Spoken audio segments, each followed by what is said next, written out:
সব আমাদেরকে নিয়ে আপনি কি দিবেন ঢাকা থেকে করেন তো আমি আর আপনি রাজপথের নেতা কর্মী একই হয়ে গেলাম। আপনি তো শিক্ষক নেতা, আপনাদের কাছে আমরা শিখবো। বলেন একজনে একটি করে প্রমিস করেন কি করবেন, একজন মাইক্রোফোন দিলে আরেকজনের কথা বলবেন না। আর আপনাদের কাঠামোগত আছে, আপনাদের কাঠামোগত ভাবে কে সিনিয়র কে জুনিয়র কে সেক্রেটারি কে জয়েন্ট সেক্রেটারি কে অর্গানাইজ সেক্রেটারি আছে, সেগুলো আসুন না। আপনাদের তো কাঠামো আছে। আমার এখানে জোর করে কথা বললেই কি আপনি বেশি কাছে করবেন না দূরে চলে যাবেন? সবই ঠিক আছে, দেখি না আমরা ডিসিপ্লিন হয়তো শুনি আপনাদের অ্যাকর্ডিং টু ইউর প্রটোকল। আপনার পজিশন কি? আপনার পজিশন কি? আপনার প্রেসিডেন্ট মেম্বার। আপনার আগে কেউ আছে বলার? আমি বলছি আপনাদের সিরিয়ালটা আপনারা মেনটেন করেন। সেদিন বক্তৃতা শুনলাম না, উনি তো শুনলাম। হ্যাঁ, নেক্সট ওয়ান আফটার ওয়ান বলেন দেখি। ক্রোনোলজিক্যালি আপনাদের লোয়ার থেকে বলবেন আপার থেকে বলবেন। I want to have that firm commitment from you. আর নেক্সট টাইম আপনারা যখন আমার সাথে কথা বলবেন ওই সিরিয়ালটা মেনটেন করবেন। কারণ আমি দেখেছি আপনারা ঢাকা থেকে করেন তো আমি আর আপনি রাজপথের নেতা কর্মী একই হয়ে গেলাম। আপনি তো শিক্ষক নেতা, আপনাদের কাছে আমরা শিখবো। ওকে,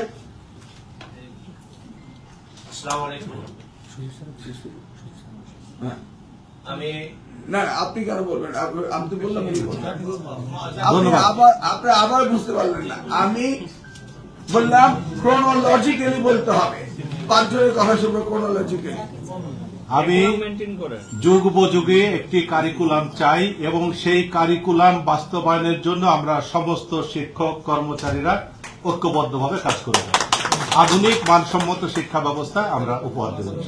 আপনারা এগেইন আমাদের কাছে চাচ্ছেন সব আমাদেরকে নিয়ে। আপনি কি দিবেন? স্যার কারিকুলাম তো আপনাকে দিতে হবে, আমরা ওটা বাস্তবায়ন করব। স্যার আপনারা কি দিবেন সেটা বলেন। এই কারিকুলামে কি রেজাল্ট 0 হওয়া উচিত? আপনারা আপনাদের করবেন, আমাদের এন্ডে আমরা করব। দেখি নেক্সট একজন বলেন। সিরিয়ালি হতে হবে। ধন্যবাদ মাননীয় মন্ত্রী। আপনি জানতে চেয়েছেন আমরা যে অবস্থা আছে সেই অবস্থায় কি করব? রাষ্ট্র বিনির্মাণে আমাদের শিক্ষা ব্যবস্থায় উন্নয়ন আমরা ঐক্যবদ্ধভাবে জাতিকে সামনের দিকে এই অবস্থায় এগিয়ে নেওয়ার জন্য দেশপ্রেমে উদ্বুদ্ধ হয়ে ছাত্রছাত্রীদের মানসম্মত শিক্ষার দিকে এগিয়ে নিয়ে যাব। আশা করছি মাননীয় সরকার এই বিষয়ে আমাদের আবার ভেক্টরের কথা বলতে আমি নিয়ে যাব। এই তো আপনারা ম্যাক্রো কথা বলছেন, মাইক্রো। সামনে 21শে এপ্রিল পরীক্ষা, কি করবেন?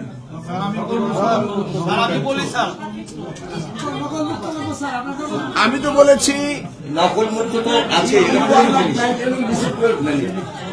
আমরা আমাদের ছাত্রদের টিচার আমি বলছি আপনাদের নেতৃত্ব থেকে 2-4 জনে বলুন।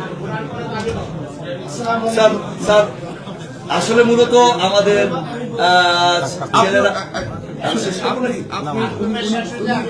উনি সিনিয়র না আপনি সিনিয়র? উভয় সিনিয়র। তো ওনারটা হয়ে যাক না, আপনি কথাটা আমি নিচ্ছেন কেন? মূলত আমি টিচারের বিহেভ পাচ্ছি না তো, ইটস মাই প্রবলেম। আমরা এখান থেকে শিখাবো। আপনার টিচার একজন টিচারের কথা একজন টিচারের মুখে টেনে নেন। আপনি মাদ্রাসা হয়েছেন কি স্পেশাল? আগে মাদ্রাসা, ঠিক আছে, আগে মাদ্রাসা। হ্যাঁ, তো উনি বললেন কেন আগে আগে আপনি চেয়ারম্যান জানতেন না? ওনাকে আগে মাইক্রোফোন দিলেন কেন? আপনি ওনার মুখে থেকে কথা কেড়ে নেন কেন?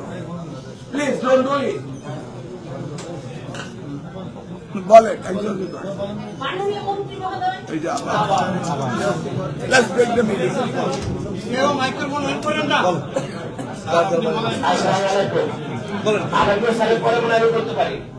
আপনি কি পারমিশন পেয়েছেন? আমি তো অনুমতি একদম সেশনে দিব। আমি যেটা বলতে চেয়েছি, আশ্চর্য ব্যাপার। দেশের এখন সবচেয়ে আমি বলছি আপনার শিক্ষক একটি মিটিং আমি ডিসিপ্লিনের ওয়েতে করতে চাচ্ছি না। আমি তো আপনাদের লোক, আমি তো আপনাদের কথা শুনি। এত অস্থির হচ্ছেন কেন? মাননীয় প্রতিমন্ত্রী যেতে যাচ্ছে, আমারও একটা মিটিং আছে, আমাদের তারা আছে, আপনাদের তো তারা নেই। আমি বলছি আমরা 5 জনের 5টা কমিটমেন্ট করেন, দেখি স্পেসিফিকলি গ্রস লেভেলে না, ম্যাক্রো লেভেলে না, মাইক্রো লেভেলে 5টা আইটেম কথা বলেন। একটা কিছু বলেছে আমাকে শিক্ষকরা, তাই না? ধন্যবাদ। হ্যাঁ দেখি। যে আমি শেষ করি। আসলে মূলত আমি যেটা বলতে চেয়েছিলাম যে আমাদের বড় সমস্যা ক্লাসরুমে আমাদের ছাত্রছাত্রী ফিরে যায়নি। কালকে Let's stop it. আমি আমার বক্তব্য শেষ করি, একটু সমস্যা আমি বলছি আপনারা আমাকে কি আমি উপহার ফিরে দিবেন? নিয়ে যাবো। ঠিক আছে, আপনারা সমস্যা ছাড়া কিছু দেখেন না। আপনার স্বাতন্ত্র বেতন স্কেল চাচ্ছে, এটা কি স্বাতন্ত্র না? এটা তো কারোর সাথে মিল নেই, তাহলে ওষুধ থেকে কি হলো? আপনারা বলছেন আমরা পৃথক বেতন স্কেল চাই, এটা পৃথক, এর সাথে কারণ মিল আছে না? আপনার কথা শুনতে হবে না, আপনার কথা লম্বা করেন। No more. Okay? You are breaking the discipline. আপনারা বেতন স্কেলের কথা বলেছেন, এগুলি আমাদের কনসিডারেশন সবকিছু আছে। এখন আসেন আমরা যেটা করতে যাব। সেলিম ভুঁইয়া সাহেব মাননীয় সংসদ সদস্য হয়েছেন, আপনাদের সভাপতি, আমরা উই ওয়েলকাম হিম, হাততালি দেন। কারণ আপনাদের একজন প্রতিনিধি মন্ত্রী না হলেও সংসদে আছে এবং ওয়েটিং টু বি মিনিস্টার। আশা করছি আল্লাহ এটা আপনাদের প্রথম সৌভাগ্য যে আপনারা আগামী দিনে সুযোগ সুবিধা আরো পাবেন। এখন আসেন 1 নম্বর ঈদ বোনাস ছিল 25%, 17 বছর পরে এই ইমিডিয়েট প্যাস সরকার আপনাদের 25 থেকে 50 করেছেন। আমাদের মাননীয় প্রতিমন্ত্রী সাহেব বললেন মনিটরি বিষয়গুলো বাজেট অ্যালোকেশনের বিষয় রয়েছে, এটা আমরা পর্যালোচনা করব। আপনাদের দাবি মাননীয় প্রধানমন্ত্রীর কাছে উত্থাপন করা হবে, যেহেতু এটা নতুন বাজেট না। তারপরে এই আপনার এগুলি ফাংশনাল করতে সময় লাগবে, তবুও আমরা আপনার প্রস্তাব মাননীয় প্রধানমন্ত্রীর কাছে উত্থাপন করব, দেখি আপনাদের জন্য খানিকটা কিছু করা যায় কিনা, সেই বিষয়ে আমরা আলোচনা করব। কিন্তু কনস্ট্রেইন আছে, আপনারা জানেন যে এটা নতুন বছর নতুন বাজেট ইনক্লুড নেই, অনেক বিষয় রয়েছে। তারপরে আপনারা বলেছেন মন্ত্রণালয়ে আপনাদের আমাদের কর্মকর্তা কর্মচারী নিয়ে আপনাদের অভিযোগ রয়েছে। দেখুন এই অভিযোগগুলি অ্যাড্রেস করা অনেক সময় রয়েছে, এগুলি পর্যায়ক্রমে অ্যাড্রেস হবে কি হবে না এটা আমরা সিদ্ধান্ত আস্তে আস্তে নেব। তবে এটা তো ট্রেডিশন, হোয়াইট হাউসে কি রিপাবলিকান কি ডেমোক্রেটিক কে নিয়ে ঢুকে নাকি? অতএব এই সমস্ত বিষয়ে আপ টু আস, এগুলি নিয়ে আমরা দেখি আমরা কিভাবে কাজ করব, এটা আমরা দেখি। ম্যানেজিং কমিটি মাননীয় প্রতিমন্ত্রী বলেছেন আমরা আজকে ম্যানেজিং কমিটির বসার কথা ছিল, এই মিটিং শেষে আমরা বসবো। পলিটিক্যালাইজ করার বিরুদ্ধে আপনারা বলছেন, উই আর একমত। একজনকে 3টি প্রতিষ্ঠান দেওয়া না দেওয়া আমরা ম্যানেজিং কমিটি নিয়ে বসে আমরা এটা দেখব। হেডমাস্টার এন্ড গভর্নিং বডিতে হেডমাস্টারকে থাকতে হবে, প্রিন্সিপালকে গভর্নিং বডি নিয়োগ দিতে হবে। এটা আমরা এনটিআরসি করেছিলাম, যে সুবিধাতে এটা চেঞ্জ হয়েছে, আমরা এনটিআরসি নিয়ে বসবো। আপনারা জানেন এনটিআরসি এটা আমার একক মানে কষ্টের ফসল ছিল, এখন এটা চেঞ্জ হয়েছে। আমরা বসবো, বসে রিভিউ করে দেখবো কোন কোন জায়গায় আবার আমাদের রেজিস্ট্রেট করতে হবে। আপনারা বলছেন 64টি জেলায় একজন সৎ লোক নেই, আপনারা চ্যালেঞ্জ দিয়ে বলছেন, এটা একটা সিরিয়াস চ্যালেঞ্জ, সকলেই বলছেন আপনারা, ঠিক আছে। আমার মাননীয় প্রতিমন্ত্রী বললেন, আর আমার রেকর্ড আপনারা জানেন যে আমরা দুর্নীতি করি না, করবো না, করতে দেব না। আমিও করি না, আমার প্রতিমন্ত্রী করে না, আমরা দুইজনে শপথ করেছি করব না, কিন্তু আরেকটা শপথ আমাদের আছে, করতে দেব না।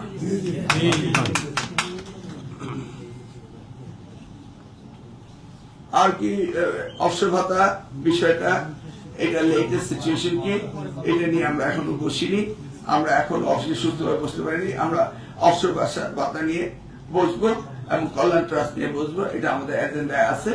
আমরা আজকে থেকে এই সকালেও আমরা কয়েকটা কাজ করেছি, আপনাদের মিটিং শেষে আমরা বসবো। তো আর তো কিছু নেই, এইবারই তো